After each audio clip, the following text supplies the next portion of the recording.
এই সমস্ত অন্যায়ের প্রতিবাদ করার কারণে আমার উপর যে ট্যাগগুলো এসছে, যে আমি হলাম উগ্রবাদ, আমি হলাম মৌলবাদী, এরপর আমি হলাম জামাত, আমি হলাম শিবির, ব্যাস ট্যাগ দিয়ে আমাকে দমানোর কত চেষ্টা করেছে। একাধিক মামলাও দিয়েছে। 2018 সালে স্টেজের মঞ্চ থেকে নামিয়ে গ্রেফতার করে কারাগারে ঢুকিয়েও দিয়েছে। কি মামলা দিয়েছে? মামলা দিয়েছে আমার পকেটে 16টা ককটেল পাওয়া গেছে, দিয়েছে মামলা। কি অপরাধ ছিল আমাদের, কি অন্যায়টা করেছিলাম আমরা? আমি আপনাদের কাছে বিনয়ের সাথে জানতে চাই, ওরা যে সারা জীবন সিনেমার মধ্যে দেখালো দাড়ি টুপিওয়ালারা ধর্ষক হয়, দেখায় নাই? একটু কথা বলেন না আপনারা, দেখায় নাই?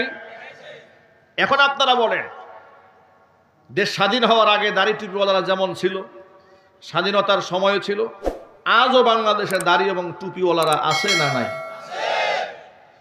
প্রশ্ন হলো, বিশ্ববিদ্যালয়ের ধর্ষণের সেঞ্চুরি দাড়িওয়ালারা করে না দাড়ি ছাড়ারা করে?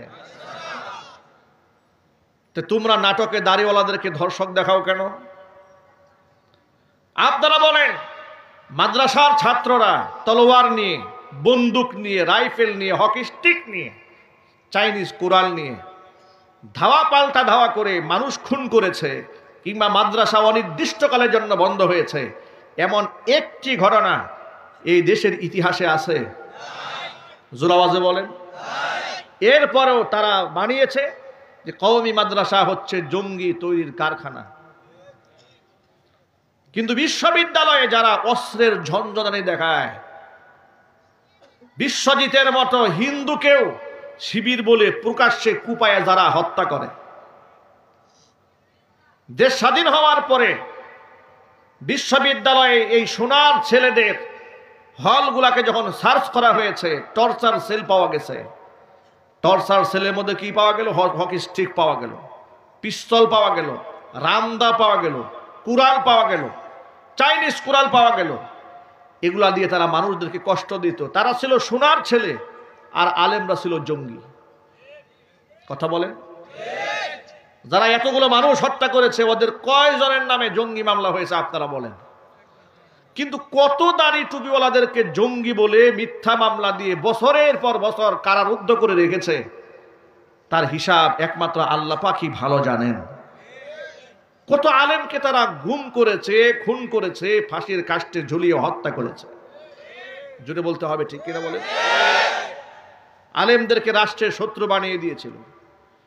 বাংলাদেশের শ্রেষ্ঠতম 116 জন আলেমের নামের তালিকা বানানো হয়েছিল সাবেক বিচারপতি কালামানিকের নেতৃত্বে।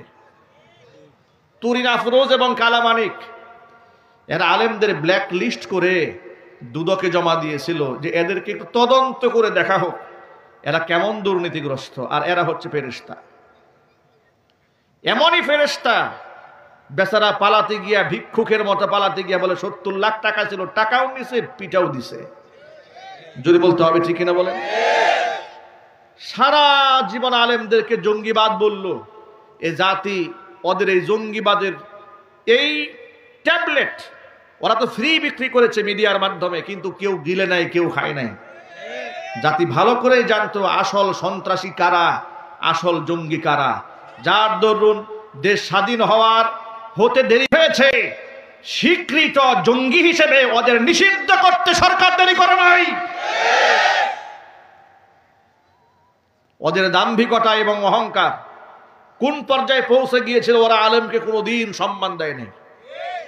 বাংলাদেশের কোন হক্কানে আলেমদেরকে তারা 4 পয়সার মূল্যায়ন দেয়নি। পোস্টারে ওদের নামের উপরে যদি আলেমের নাম থাকতো, ওরা পোস্টার পরিবর্তন করে নতুন করে পোস্টার ছাপাতো। এই কালিয়াকৈর উপজেলাতে আমার এক মাহফিলে, সেখানে আমার নাম সবার উপরে মোটা করে লিখেছে প্রধান বক্তা হিসেবে। আচ্ছা, একটি মাহফিলের প্রধান বক্তা, সেখানকার চিফ গেস্ট থাকেন, তারই আকর্ষণে লোকেরা বয়ান শুনতে আসেন, না কোনো এমপি মন্ত্রীর চেহারা দেখতে আসেন। যদি বলেন, সে যে দলেরই হোক, কোনো এমপি মন্ত্রীর চেহারা দেখতে লোকেরা মাহফিলে আসে না। কিন্তু ওরা জোর করে মাহফিলে আসবে। ওদের নাম পোস্টারে না দিলে মাহফিলের পারমিশন দেওয়া হবে না। ওরা আবার ভালো করে জানে কোন সময় লোক বেশি থাকে ওই সময় বক্তব্য দিতে হবে। প্রধান বক্তাকে পাশে বসিয়ে বক্তব্য দিতে তারা খুব মজা পেতেন। কথা বলতে হবে, ঠিক কিনা বলে? আমার মাহফিল কর্তৃপক্ষ আমাকে ফোন করে বললেন, হুজুর ঝামেলা একটা হয়েছে। কি হয়েছে? আপনার নাম তো সবার উপরে দিয়েছি, মন্ত্রী বাহাদুরের নাম দিয়েছে আপনার নিচে, ওর চেলা চামুন্ডারা আসছে, এসে বলছে পোস্টার চেঞ্জ করতে হবে, না হয় মাহফিল বন্ধ। কেন? মন্ত্রীর নাম কেন হুজুরের নামের নিচে? হুজুরের নাম নিচে নামাও, মন্ত্রীর নাম উপরে উঠাও। আহারে কি চরিত্র এদের, দেখেছেন আপনারা? কি আখলাকওয়ালা, কি চরিত্রওয়ালা। আর সেই মন্ত্রীর ব্যাপারে কয়েকদিন আগে সিনেমার এক নায়িকা ইউটিউবার সাংবাদিকদেরকে বলছে, উনি লন্ডন থেকে আমাকে ভিডিও কল দিয়েছে, ভিডিও কল দিয়ে সরাসরি প্রেমের প্রস্তাব দিয়েছে। যাদের চরিত্রের কোনো বালাই নাই, আলেমদের নামের উপর নাম থাকার জন্য লালায়িত কত। আল্লাহ রাব্বুল আলামিন আলেমদের শান মান বাড়িয়েছেন, লাঞ্ছনা গঞ্জনা ওদের কাদের উপরে এমন ভাবে চাপিয়ে দিয়েছেন, আল্লাহ রাব্বুল আলামিন এমন অপমানিত ওদেরকে করেছেন, জাতির সামনে মুখ দেখাবার মতো কোনো সাহস ওদের নাই। আলেমদেরকে তারা রাষ্ট্রের শত্রু বানিয়ে দিয়েছিল। প্রিয় ভাইয়েরা আমার,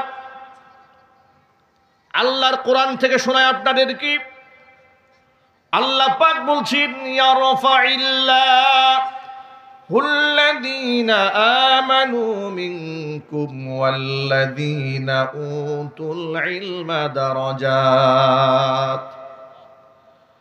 নিশ্চয় যারা ঈমানদার তাদের সম্মান আমি আল্লাহ বৃদ্ধি করে দেব। ওয়াল্লাযীনা উতুল ইলমা দারাজাত, যাদেরকে ইলম দান করা হয়েছে, আলেমদের সম্মান আমি আল্লাহ তাআলা উপরে উঠিয়ে দেব। আল্লাহ কি মিথ্যা ওয়াদা করেন নাকি? আলেমদের কত সম্মান দেখেন। আমি নিজে দেখেছি, আমি যখন জেলখানায় থেকেছি লোকেরা আমাদের জন্য রোজা মান্নত করেছে। আদালতে যখন হাজির করা হতো অসংখ্য লোকদের চোখের পানি টলটল করতে আমরা দেখেছি। তারা ফটকে চেনা নাই জানা নাই, দেশের বিভিন্ন প্রান্ত থেকে লোকেরা আমাদের সাথে দেখা করতে এসে চোখের পানি দিয়ে বুক বাসায় ফেলতো আর কান্না করতো। এত মোহাব্বত আলেমদেরকে মানুষ করেছে একমাত্র কোরআনের জন্য। আর সেই সমস্ত আলেমদেরকে তারা মৌলী বা মৌলবাদ, জঙ্গিবাদ, রাজাকার, আল বদর, আল শামস, উস্কানি জাটা এমন কথা বলে বলে মানুষের সামনে তারা হেয় প্রতিপন্ন করার চেষ্টা করেছে। আল্লাহর কোরআনের বিধিবিধান নিয়ে তারা ষড়যন্ত্র করেছে। এমনকি বিশ্ববিদ্যালয়গুলোর মধ্যে একেবারে অশ্লীলতা, বেহায়াপনা, অবলীলায় হয়েছে, কোনো দিন তারা বাধা দেয় নাই। কিন্তু রমজান মাসে কোরআন তেলাওয়াত করার অপরাধে মুসলিম দেশে তাদেরকে বাধা দেওয়া হয়েছে। গত রমজান মাসে হিন্দুদের হোলি উৎসব হয়েছে ঢাকা বিশ্ববিদ্যালয়ে, কোনো অসুবিধা হয় নাই। কিন্তু রমজান মাসের ইফতার পার্টি মুসলমান ছাত্র ছাত্রীদেরকে বিশ্ববিদ্যালয় হলের মধ্যে করতে দেওয়া হয় নাই। আপনারা শুনে অবাক হয়ে যাবেন, নবাব সলিমুল্লাহ মুসলিম হলে, এত বড় হল, সেখানে জামি মসজিদ আছে, মসজিদের মাইকে বিগত 16 বছর তারা আজানটা পর্যন্ত দিতে দেয় নাই। এইভাবে ইসলামকে তারা দমাতে চেয়েছে, ইসলামকে তারা শেষ করতে চেয়েছে। এই দেশে হিন্দুরা মাত্র 5% হিন্দুদেরকে 25% সুযোগ সুবিধা দিয়ে মুসলমানদের উপরে রাজত্ব করে দিয়েছে। কথা বলতে হবে, ঠিক কিনা? এইভাবে মুসলমানদেরকে ওরা কষ্ট দিয়েছে, আলেমদেরকে কষ্ট দিয়েছে। মাদ্রাসাগুলাকে জঙ্গি তৈরির কারখানা বলে মানুষের সামনে উপহাসের পাত্র বানিয়ে ছেড়ে দিয়েছিল। আলেমদের কোমরের মধ্যে রশি লাগিয়েছে, হাতের মধ্যে হ্যান্ডকাপ পরিয়েছে, পায়ের মধ্যে ডান্ডা বেরি পরিয়ে আদালতে হাজির করেছে, করে নাই? কথা বলেন না কেন আপনারা? আজকে আপনাদেরকে একটা লেটেস্ট নিউজ শোনায়। আজকে শুনলাম সাবেক আপনার পরিবহন মন্ত্রী শাহজাহান খান, তিনি বলেছেন যে আমরা তো সম্মানিত মানুষ, আমাদের হাতে হ্যান্ডকাপটা যেন না পরানো হয়। এরা নাকি সম্মানিত। কি নিত? সম্মানিত না, এরা হচ্ছে ঘৃণিত। কথা বলেন। আপনারা যে কত সম্মানিত তা তো এ জাতি জানে ভালো করেই। সে বলেছে আমি এতবারের এমপি, আমাদেরকে হেনস্থা করা হচ্ছে, হাতে হ্যান্ডকাপ লাগিয়ে আমাদেরকে অসম্মান করা হচ্ছে। আশ্চর্য কথা, আপনি এমপি, আপনার হাতে হ্যান্ড গ্লাভস লাগালে, হাত করা পরালে অসম্মান হয়। আপনি যখন দেশের শীর্ষ আলেমদের পায়ে ডান্ডা বেরি পরিয়েছেন তখন শরম হয় নাই? তখন আলেমদেরকে বেইজ্জত করা হয় নাই? আমি তো মনে করি এই শাহজাহান খান থেকে শুরু করে হাসানুল হক ইনু, রাশেদ খান মেনন থেকে শুরু করে যতগুলো কুলাঙ্গা ধরা পড়েছে, আলেমদেরকে পায়ে ডান্ডা বেরিয়ে যদি এক জোড়া পরানো হয়েছে, এদেরকে 4 জোড়া ডান্ডা বেরিয়ে পরিয়ে কুকুরের মতো হাজির করা উচিত। এরা নাকি সম্মানিত ব্যক্তি। সম্মানিত ব্যক্তি হলে আপনারা তো সম্মানিত ব্যক্তিদেরকে সম্মান দিতে জানতেন। ওরা কি আলেমদেরকে জীবনে সম্মান দিয়েছে? চিল্লায় বলেন, দিয়েছে? হ্যাঁ, কিছু আলেমদেরকে দিয়েছে, কিছু আলেমদেরকে দিয়েছে। কোন আলেম জানেন? যে আলেম বলেছে, আপা আপনি তো জান্নাতি নারী। কথা বলেন ঠিক কিনা বলেন? যে বলেছে আপনি তো কওমি জননী, তাদেরকে কিছু সম্মান তারা দিয়েছে। সম্মান দেয় নাই, ইউজ করেছে। আপা যখন পালিয়েছে, এই সমস্ত মৌলবীরাও পালাইছে। কথা বলতে হবে ঠিক কিনা বলেন? মানুষ এত নিচে নামতে পারে? মানুষ এত পদলেহন করতে পারে? আপনি কি করে তাকে জান্নাতের সার্টিফিকেট দিলেন? এই সাহস আপনাকে দিয়েছে কে? কি করে দিয়েছে? শত শত আলেম কারাগারে বন্দী, আর আপনি তারে জেলখানা থেকে এখনো পর্যন্ত অসংখ্য আলেমরা কারাগারের ভিতরে আছে, স্বৈরাচারী আটকায় রেখেছে, আর আপনি বাহির থেকে বেহেশতের সার্টিফিকেট দিয়ে দিচ্ছেন। কি বাইতুল মোকাররমে খতিব হওয়ার জন্য?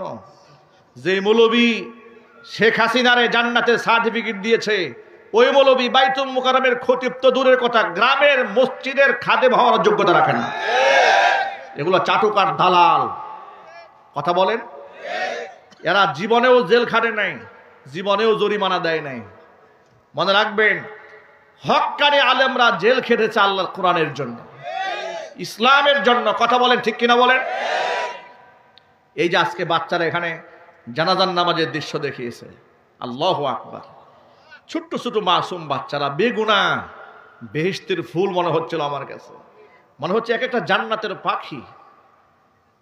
বেগুনাহ মাসুম বাচ্চাগুলাকে শিশুবেলা থেকে হাতে খড়ি করে কিভাবে জানাজার নামাজের দোয়াগুলো বিশুদ্ধভাবে পাঠ করতে হয় আপনাদের সামনে জনসম্মুখে তারা দেখিয়ে দিয়েছে। এগুলো হচ্ছে মাদ্রাসাগুলোর অবদান।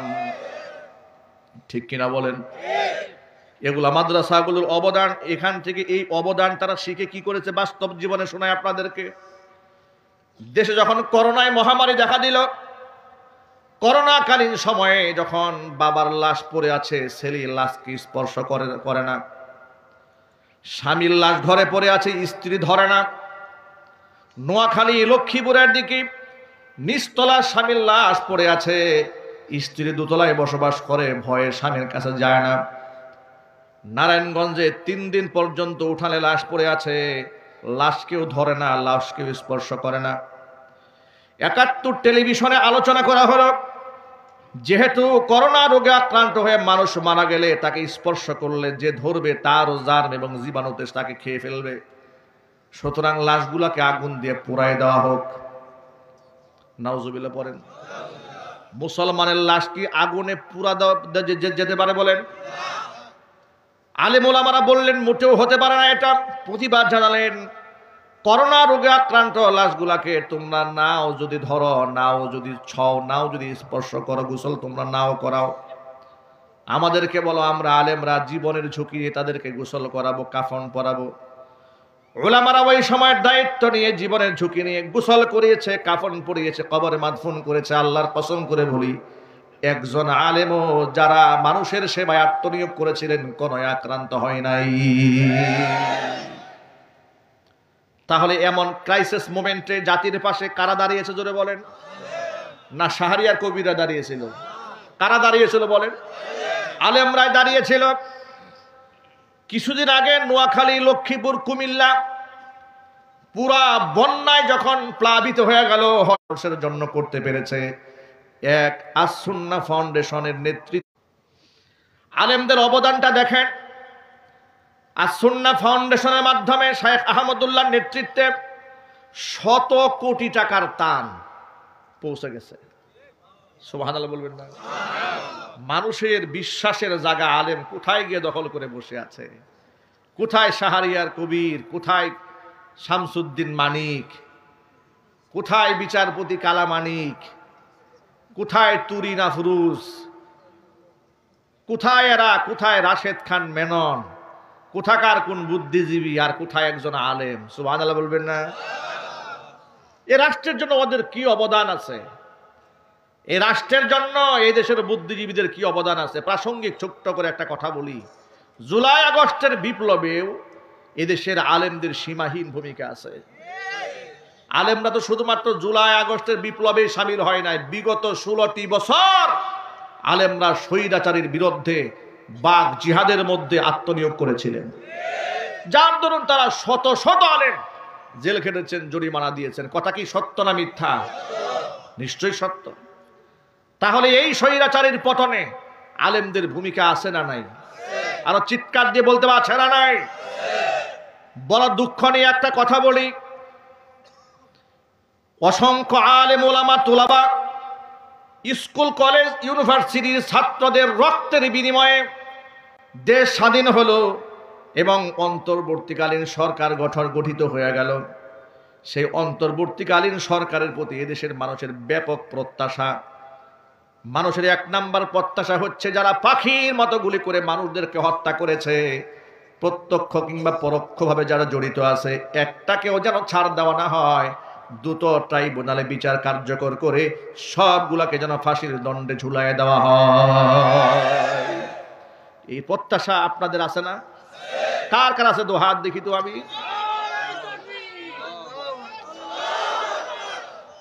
আমার যুবকেরা, দেশের মানুষের এই প্রত্যাশা আছে, দেশের মানুষের প্রত্যাশা আছে আগস্ট বিপ্লবে যারা শহীদ হয়েছে তাদের যেন তালিকা তৈরি করা হয়। ঠিক কিনা বলেন? তাদেরকে যেন প্রণোদনা দেওয়া হয়, অনুদান দেওয়া হয়। কারণ তারা হচ্ছে এই স্বাধীনতার জন্য তারা জীবন দিয়েছে, তারা হচ্ছে আসল মুক্তিযোদ্ধা। ৭১ যারা স্বাধীনতা বিরোধী ছিল তারা যদি রাজাকার হয়, তাহলে 2024 সনের স্বাধীনতা বিরোধী যারা ছিল তারা কিন্তু আরো ডাবল রাজাকার। এগুলা ডিজিটাল রাজাকার। ডিজিটাল রাজাকারের বাংলার জমিনে রাজনীতি করার কোনো অধিকার নাই। ধর্ম উপদেষ্টা একজন আলেম হয়েছেন, হৃদয় আমাদের শান্ত হয়েছি। কিন্তু আমাদের প্রশ্ন হলো, আলেমরা রক্ত দিয়েছে, সাধারণ ছাত্র রক্ত দিয়েছে, উপদেষ্টা মণ্ডলীর সদস্য একমাত্র তারাই হকদার যারা এই জুলাই আগস্টের বিপ্লবে যারা জিহাদে সামিল হয়েছিলেন। জুড়ে বলেন ঠিক কিনা? কিন্তু কোথাকার কোন সলিমুদ্দিন, নাম তার ফারুকি, মুস্তফা ফারুকি, নাট্যকার, নাটক বানায়, সিনেমা বানায় এবং নাটক সিনেমার মধ্যে সুকৌশলে ইসলামের বিরোধিতা করে। হেফাজতে ইসলামের মোহতারাম সম্মানিত আমির যিনি ছিলেন শাইখুল ইসলাম আল্লামা শাহ আহমদ শফি রাহমাতুল্লাহি আলাইহি নব্বারাল্লাহু মারকাদাহু ওয়া জাআলাল জান্নাতা মাসওয়াহু। সকলেই বলেন আল্লাহুম্মা আমিন।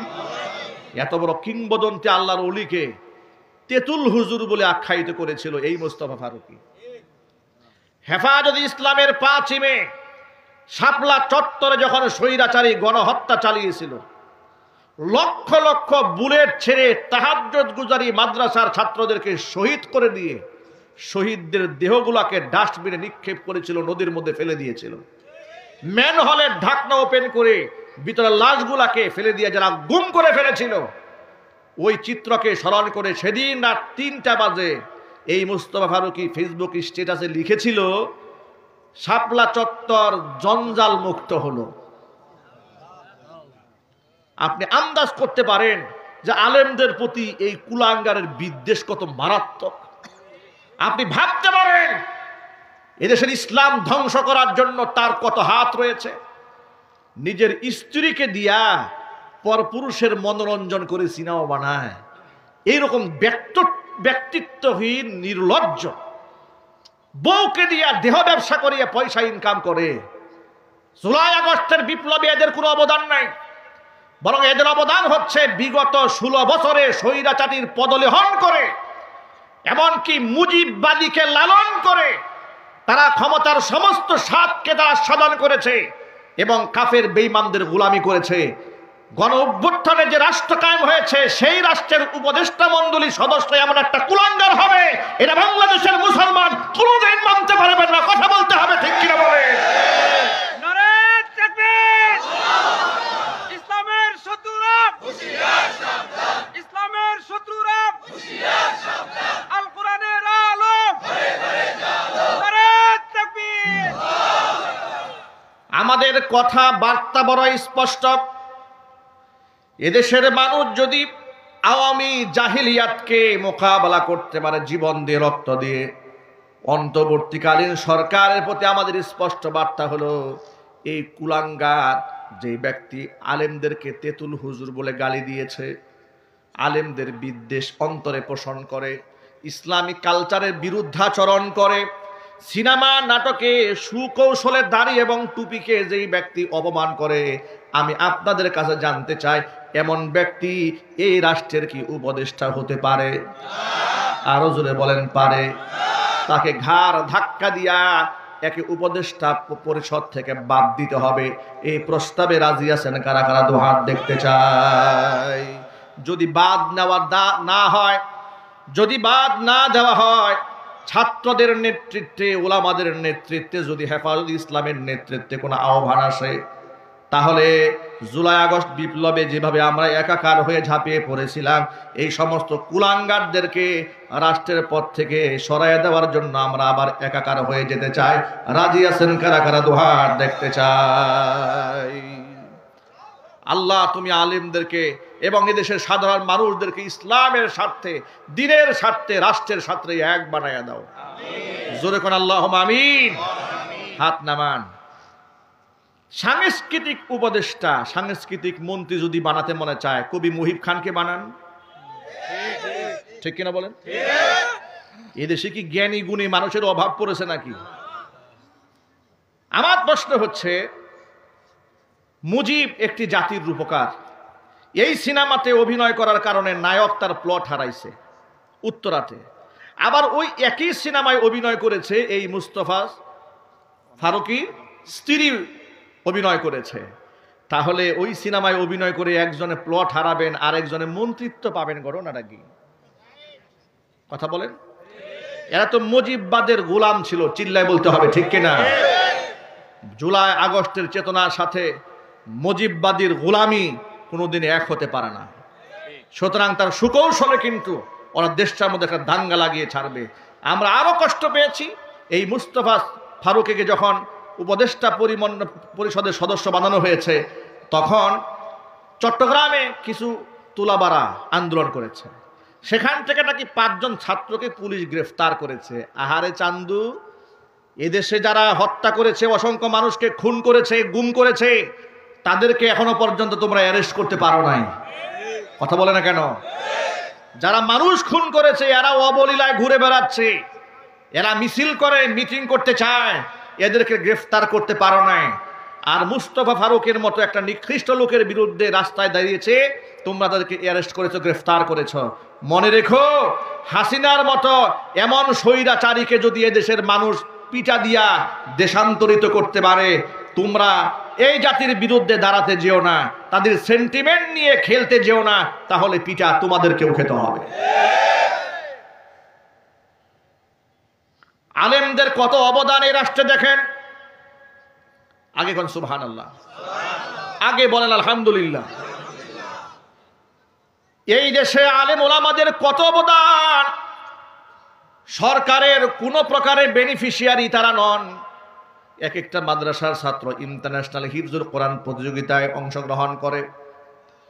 অংশগ্রহণ করার পরে তারা সেই কম্পিটিশনে অংশগ্রহণ করে দুবাইয়ের মাটিতে দাঁড়িয়ে, কাতারের মাটিতে দাঁড়িয়ে, সৌদি আরবের মাটিতে দাঁড়িয়ে, তুরস্কের মাটিতে দাঁড়িয়ে, যে মক্কাতুল মুকাররমাতে আল্লাহর কোরআন নাজিল হয়েছে, সেই দেশের সন্তানদের সাথে মুসাবাকা করে, কম্পিটিশন করে গরিব মায়ের সন্তানরা কোরআন প্রতিযোগিতায় ফার্স্ট ক্লাস ফার্স্ট হয়ে যায়।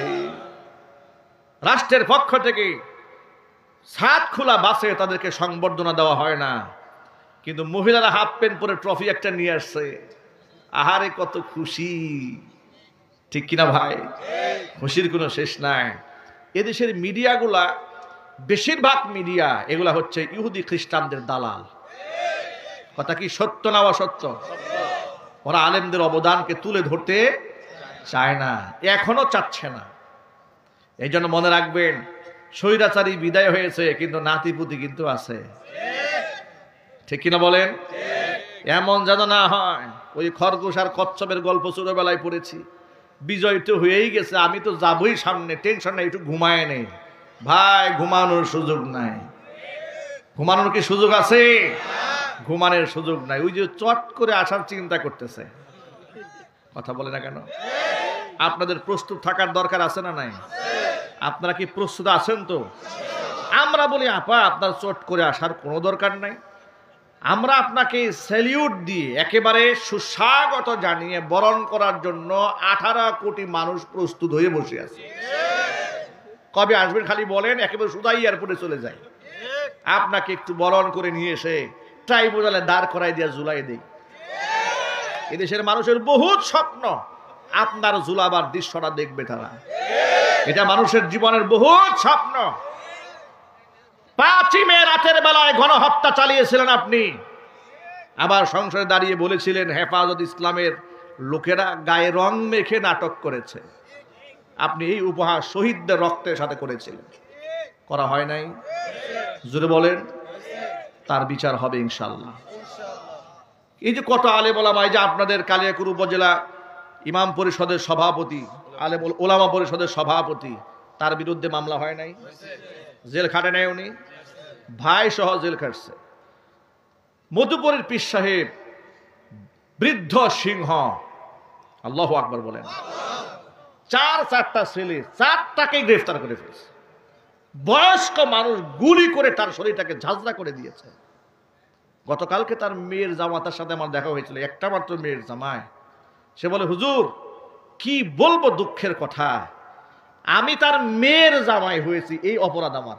আমাকে ধরার জন্য ঘুরে, আমার বউ প্রেগনেন্ট ছিল, মধুপুরী পীর সাহেব হুজুরের মেয়ে, সন্তান সম্ভবা একজন নারী, একটা মা, সেই মাকে টেনে হিসড়ে পুলিশের গাড়িতে উঠাইছে। আপনার কল্পনা করতে পারেন আলেমদেরকে তারা কত কষ্ট দিয়েছে। আমার মতো মানুষ গাজীপুরে আমার বাসায় আমাকে থাকতে দেয় নাই। যে বাসায় ভাড়া থাকতাম, পুলিশ পাঠিয়ে বলেছে মাদারি সাহেব এই বাসায় আসলে বাড়িওয়ালাকে বলেছে আপনি সহ মামলা খাবেন। আমার ঘরটাকে তছনছ করে দিয়েছে। আমাকে বুটবাজার কেন্দ্রীয় মসজিদে এত বছর নামাজ পড়িয়েছি, সারা অঞ্চল থেকে লোকেরা ভিড় জমাইছে মসজিদে। বিদায় নেওয়ার জন্য একটা জুমাই খুতবা বিদায়ের জন্য চেয়েছিলাম, সেই সুযোগটা আমাকে দেয় নাই। তারা বলেছে যে না, আপনি বিদায় নিতে গেলে একটা হাঙ্গামা হয়ে যাবে, বিদায় নিতে দেওয়া হবে না, নামাজে ঢুকলে গ্রেফতার, আপনি যেতে পারবেন না মসজিদে, রেড অ্যালার্ট দিয়ে দিয়েছে। আপনার কল্পনা করতে পারেন আমাদের শারীরিকভাবে, মানসিকভাবে আমাদের উপর, আমাদের পরিবারের উপর কেমন টর্চারটা তারা করেছে। কি অপরাধ করেছিলাম আমরা? চুরি ডাকাতি করেছিলাম, জেনা বদমাশি করেছিলাম, রাষ্ট্রের টাকা বিদেশে পাচার করেছিলাম। 16 বছরে 93 বিলিয়ন মার্কিন ডলার যারা পাচার করেছে তাদের মধ্যে কি আমরা ছিলাম? চিল্লাই বলেছিলাম। তাদের মধ্যে যারা ছিল সব লেজ গুটিয়ে পালিয়েছে। দেশপ্রেমিকরা পালায় না, দেশপ্রেমিকরা ফাঁসির কাস্টে ঝুলতে জানে, মরতে জানে, কিন্তু পালাতে জানে না। যারা পালায় আল্লাহর কসম তারা দেশপ্রেমিক নয়, তারা রাষ্ট্রের শত্রু, এদেশের মুসলমানদের শত্রু। কথা বলে ঠিক কিনা বলে? ওরা আমাদেরকে তিল তিল করে কষ্ট দিয়েছে।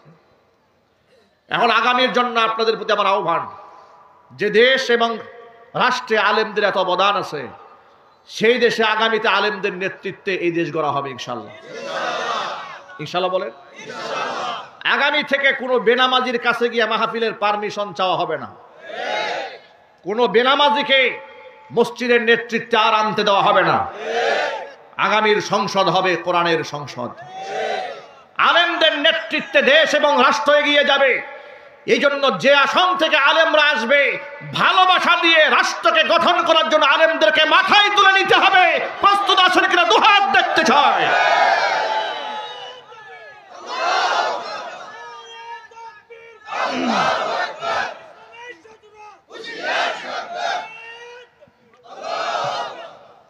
আল্লাহর পথে যারা থাকে তাদের কোনো ভয় নাই, কারণ তাদের কিসের ভয় থাকে? সর্বোচ্চ ভয় তো দেখাবে মৃত্যুর ভয়। তারা তো রবের কাছে শাহাদাত তামান্না করে।